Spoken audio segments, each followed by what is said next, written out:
주시옵소서. 오 주님, 정직한 영을 새롭게 하소서. 정결한 마음 주시옵소서. 오 주님,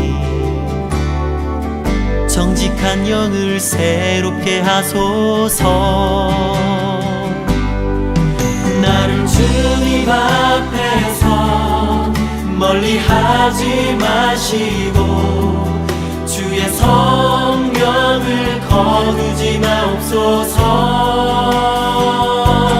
그 구원의 기쁨 다시 회복시키시며 변치 않는 맘 내 안에 주소서.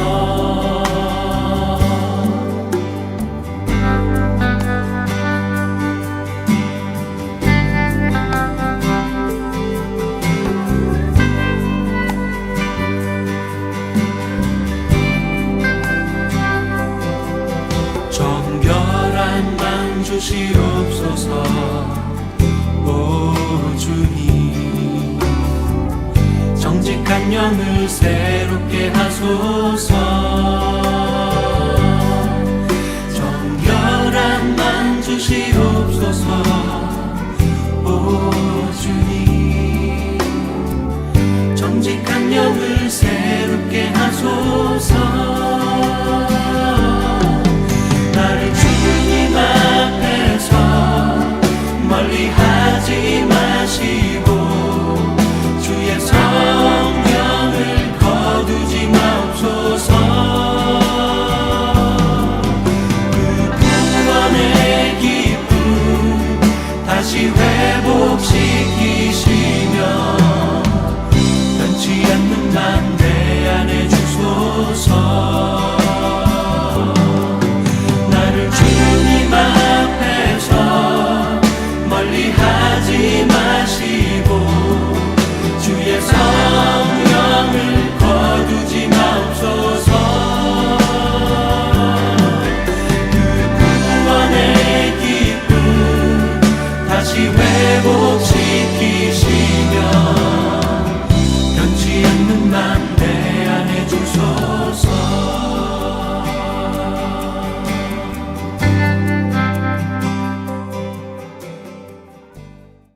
함께 기도하시겠습니다. 하나님 감사합니다. 오늘도 하나님 말씀으로 또 하루를 시작합니다. 날마다 겸손하게 주님과 동행하며 승리하는 우리들 되게 하여 주옵소서. 감사드리며 예수님의 이름으로 기도드립니다. 아멘.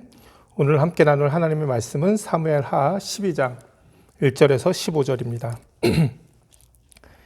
여호와께서 나단을 다윗에게 보내시니 와서 저에게 이르되 한 성에 두 사람이 있는데 하나는 부하고 하나는 가난하니 그 부한 자는 양과 소가 심이 많으나 가난한 자는 아무것도 없고 자기가 사서 기르는 작은 암양 새끼 하나뿐이라.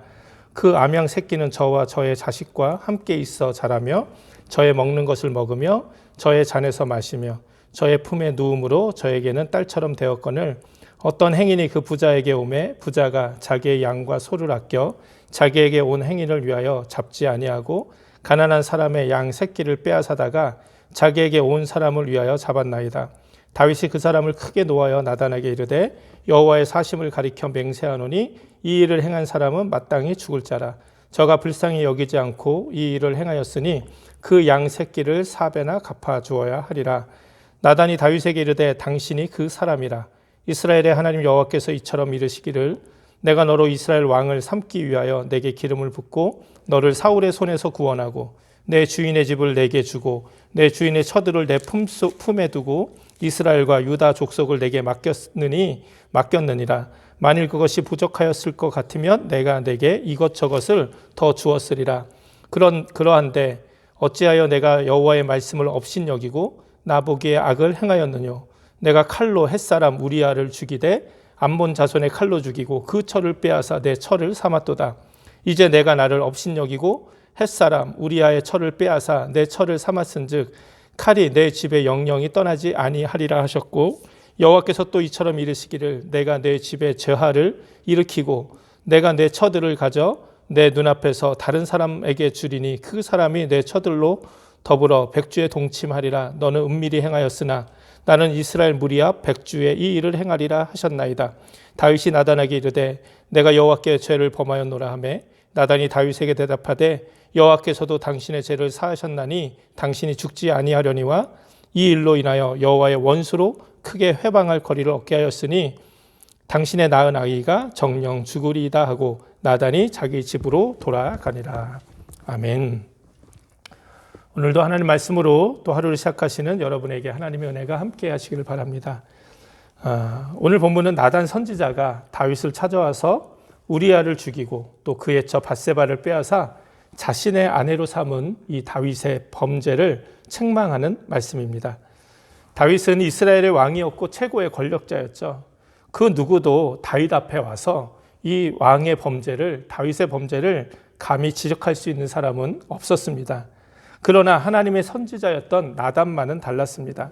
나단은 하나님의 말씀을 받고 다윗을 찾아가서 단호하게 다윗의 범죄를 고발하고 또 그에 따른 하나님의 그 심판을 전했습니다. 이런 나단의 모습이 바로 올바른 선지자의 모습일 것입니다. 구약에 보면 많은 선지자들이 등장합니다.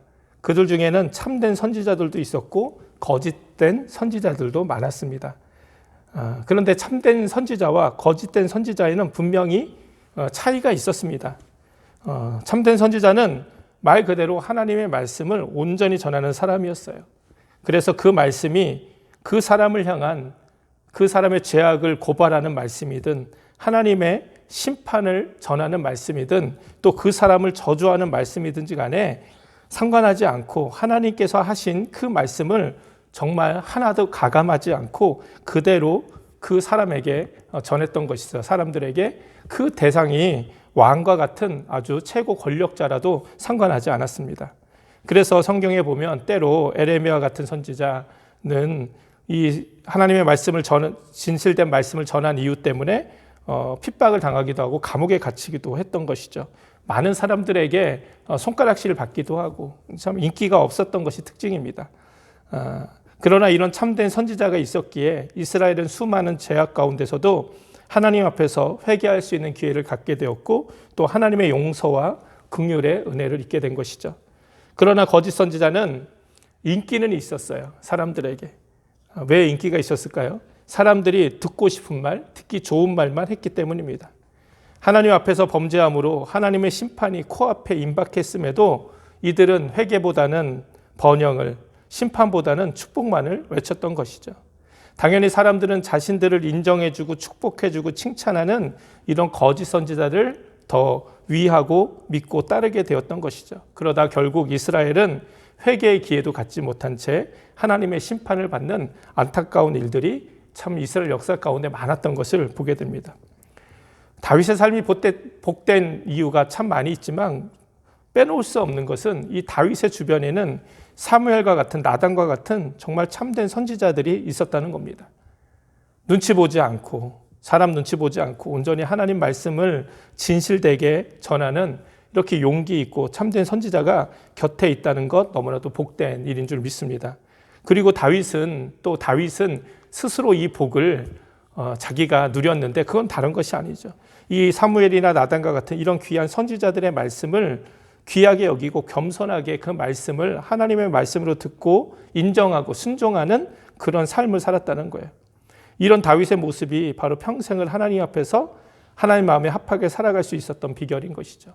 아무리 훌륭하고 참된 선지자가 있어도 그 선지자의 말을 들으려 하지 않는다면, 따르려 하지 않는다면 그건 역시 아무런 소용이 없는 것이죠. 그러니까 다윗은 이렇게 정말 참된 사무엘과 나단과 같은 선지자가 있었고 또 다윗 자신도 이 하나님의 사람들을 하나님의 사람으로 여기며 그 말씀을 하나님의 말씀으로 여기며 겸손하게 그 말씀을 들을 수 있는 그런 모습이 있었기 때문에 다윗이 복되다고 저는 생각을 합니다. 밧세바를 우리아에게서 빼앗은 범죄는 다윗이 자신의 충성된 부하였던 우리아까지 죽어가면서 숨기고 싶었던 죄악이었죠. 그런데 지금 나단 선지자에 의해서 모든 것이 고발되고 드러난 거예요. 사실 대부분의 사람들은 이런 상황이 되면 자기의 죄를 부인하거나 아니면 자신의 힘을 가지고 나단의 그 고발을 멈추게 했을 겁니다. 그런데 다윗은 그렇게 하지 않았던 것이죠. 오늘 제가 이 말씀에서 가장 인상 깊은 장면은 7절의 말씀이에요. 7절에 뭐라고 그럽니까? 나단이 당신이 바로 그 사람이라 이렇게 고발하잖아요. 그때 다윗이 어떻게 반응합니까? 다윗은 그 나단 선지자의 모든 책망 그리고 하나님의 심판의 말씀, 저주의 말씀을 다 듣고 나서 그는 분노한 것이 아니라 변명한 것이 아니라 13절에 보니까 내가 여호와께 죄를 범하였노라. 바로 고백하고 있는 것이죠. 다윗에게는 이렇게 정말 선지자를 통해 주시는 하나님의 말씀을 귀하게 여기고 회개하는 겸손한 심령이 있었다는 것이죠. 그리고 다윗이 회개하니까 또 나단은 바로 하나님의 말씀을 전하는데 뭐라고 전합니까? 13절에 나단이 다윗에게 대답하되 여호와께서도 당신의 죄를 사하셨나니 당신이 죽지 아니하려니와. 하나님이 이 다윗의 정말 진실되게 회개하는 그 모습을 듣고 용서해 주셨다는 거예요. 그래서 이 정말 목숨으로 갚아야 되는, 왜 생명을 취했기 때문에 다윗이 아무리 왕이라도 우리아를 죽이는 그런 살인의 죄를 범했기 때문에 눈은 눈으로 이는 이로, 이게 구약의 율법이잖아요. 다윗도 생명은 생명으로 갚아야 됐지만 하나님께서는 그렇게까지는 하지 않으신다, 이렇게 용서해 주셨다는 거죠. 그런데 죄는 용서받았지만 그 죄의 상처는 남게 된 것이죠. 그래서 이 죄악의 열매였던 밧세바가 낳은 아이가 죽게 되고 또 다윗은 이 자신의 죄악 때문에 살아가는 아이가 죽어가는 모습을 정말 가슴 아프게 지켜보아야 했습니다. 그래서 다윗은 그 아이를 위해서 하나님께 금식하며 회개하며 7일이나 눈물을 흘리며 기도했던 것을 우리가 보게 됩니다. 사실 이 다윗의 이런 모습을 통해서 우리가 정말 하나님의 말씀을 우리가 온전히 듣게 되었을 때, 그리고 정말 우리 안에 범죄한 일들이 드러나게 되었을 때 우리가 정말 어떠한 태도를 가져야 되는지 우리가 보게 됩니다. 다윗은 정말 이 일로 하나님 앞에서 자기가 범죄하고 죄 가운데 살아가는 것이 얼마나 아프고 힘든 일인지 처절하게 깨달았어요. 그리고 진심으로 회개를 했죠. 오늘 본문은 굉장히 간단하게 다윗이 회개한 것으로 나오지만 시편 51편에 보면 그 시편 51편이 바로 이 다윗의 회개가 기록된 그런 말씀입니다. 그 중에 51편 10절 12절에서는 이렇게 말씀하고 있어요. 고백하고 있어요. 하나님이여 내 속에 정한 마음을 창조하시고 내 안에 정직한 영을 새롭게 하소서. 나를 주 앞에서 쫓아내지 마시며 주의 성령을 내게서 거두지 마소서. 주의 구원의 즐거움을 내게 회복시켜 주시고 자원하는 심령을 주사 나를 붙드소서.